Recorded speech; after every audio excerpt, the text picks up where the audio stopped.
Welcome to the I Am Different series. If you've been around our program long enough, you notice that there's something different. I Am Third is not the world's way of doing things. In fact, as college basketball moves towards a me first narrative, we are doubling down on I Am Third. We want to take you behind the scenes and show you some of our former players who are doing big things in our world through I Am Third in the game of basketball.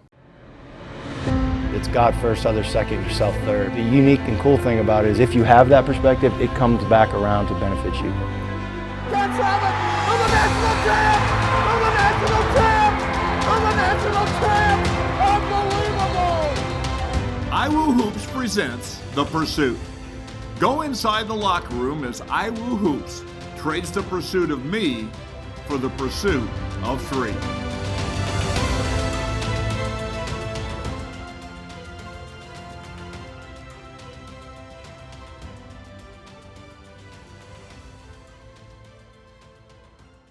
This podcast is supported by Momentum Labs.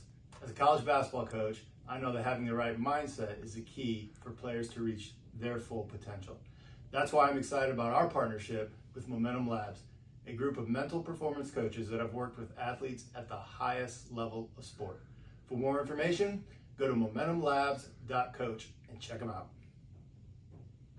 Welcome to another episode of The Pursuit. I'm Jeff Clark, the Associate Head Basketball Coach, and I'm joined by Nate Childress, recently graduated from Indiana Wesleyan, now a GA at IU. Nate, I want to start with just a year ago, you decided to transfer after 4 years from Indiana University.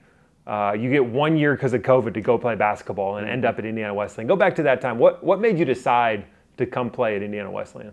Yeah, being at IU for 4 years, I kind of got to experience what people would say the pinnacle of college basketball was, and got to experience the best of both worlds, being a walk-on. So I got to get the student side and kind of live the whole party scene and all that, and then the basketball side where I had all the perks that came with that, and it really just left me unfulfilled. I was at the pinnacle but didn't feel like it, and I knew I was missing something, wanted something more. And I grew up in a Christian household, but didn't take my faith seriously while I was there, and I knew that was something that I wanted to pursue and dive into more. So when I came on my visit, Coach Donegal and you were very open about faith being first and being the primary goal of basketball and school coming after that, and that was something that I knew I needed. I mean, I knew whenever I visited that was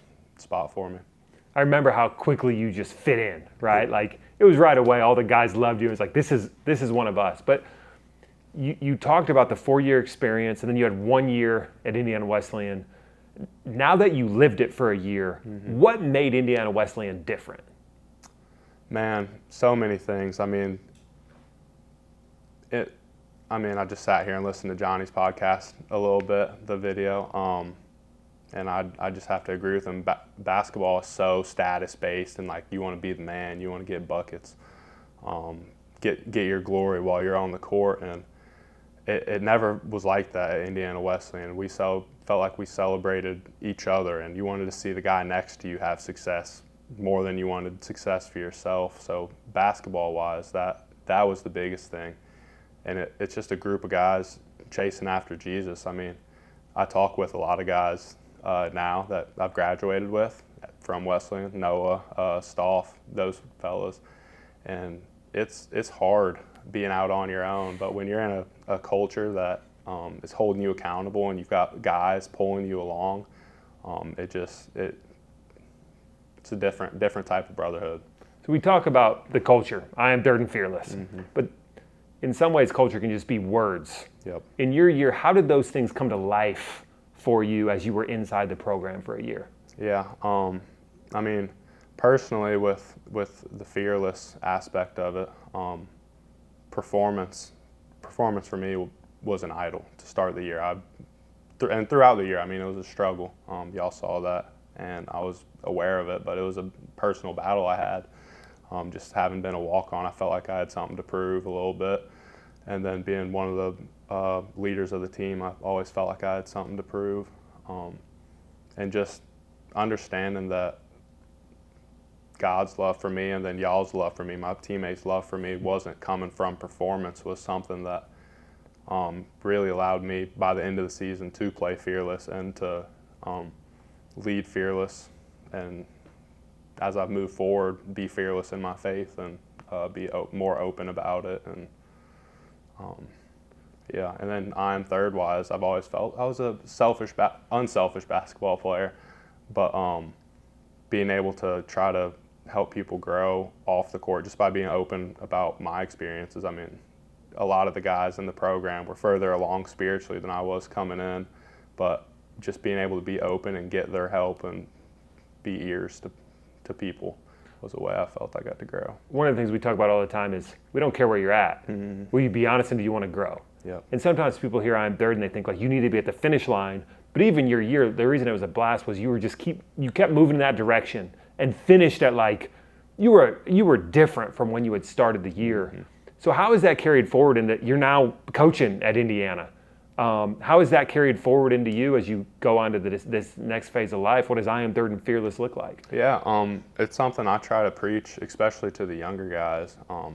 Try to make a teammate better. It's not always going to be your day offensively or like defensively, mentally. You're going to have bad days, and if your focus is always on yourself, you're never going to live up to it. But if you're focused on building other people up and helping other people out, you can have a horrible day on the court and still have a great day as a person and as a teammate and bring value to the team.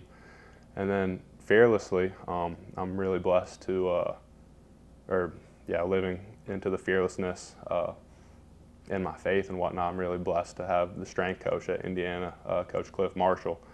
He's a strong man of faith, and him and I have been able to lead optional Bible studies for the guys. I was really blessed to help baptize one of my former teammates this summer. Just trying to do whatever we can. It's a secular university, so it's not like at Indiana Wesleyan where we can just stop a practice and go have a Bible study, when we're mentally not right, but we're trying to do as much as we can. And I love all our conversations because everyone you're talking about this. What's I Am Third look like here? And you're hungry for it, but you're also making a huge impact with how you teach the guys and how you're coaching the guys. And so we're super proud of all that. But go back to the experience itself, because you obviously, Indiana, you're being treated at the highest level.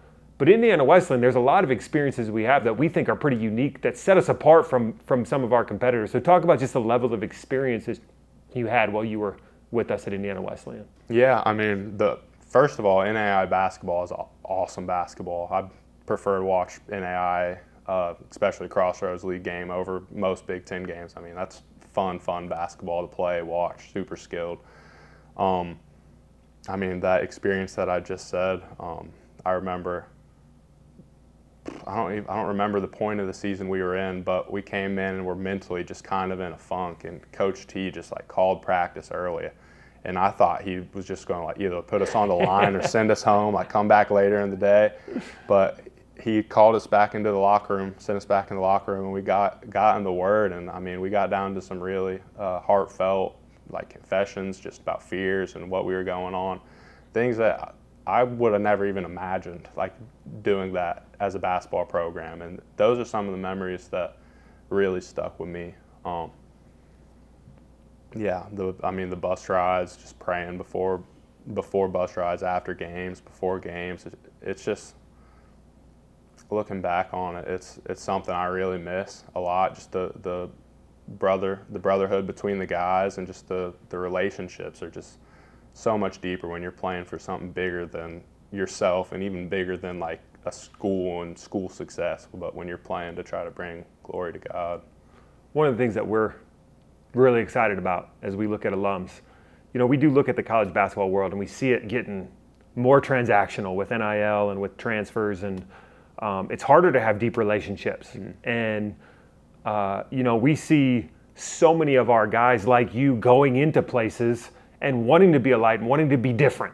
So if you look overall at basketball and you look at the contrast of Indiana Wesleyan, and more importantly, I Am Third in Christ's way, why does basketball need more people who are different inside of it, who are really trying from the inside out to make an impact for the kingdom in basketball? Yeah, basketball is such a a unifier between people of all backgrounds, ages. Basketball brings people together, and so much of basketball, I mean, hip-hop's intertwined in it, culture with like clothes and whatnot is intertwined with it, and just bringing athletes that are more open about Jesus. I mean, there's a lot of athletes that are believers, are followers, and you see them being more and more vocal, and the more confidence you can instill in people, especially at a young age, in their faith, and using basketball as a platform to give glory to God, as they have more success, that confidence will be instilled in them at a younger age to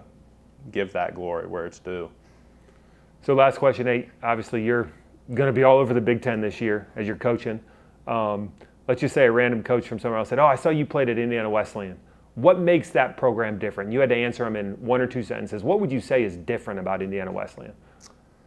Oh, I could go on longer than 1 or 2 sentences, but I would just say that we're playing for something bigger than ourselves, something bigger than you and Coach T's glory, something bigger than Indiana Wesleyan's glory, and that's really what makes it different. Like we're not focused necessarily on winning and losing. We're focused on spiritual growth and growth as men. Well, we only had Nate for 1 year, but in that 1 year, he became an absolute legend in our program. You can hear why. Guys love him. We miss him, but he's a huge part of what we're doing. We're super proud of what you're doing in the basketball world, and you know we're all pulling for you. So thanks for joining us today, man. Yep, thanks for having me, Coach.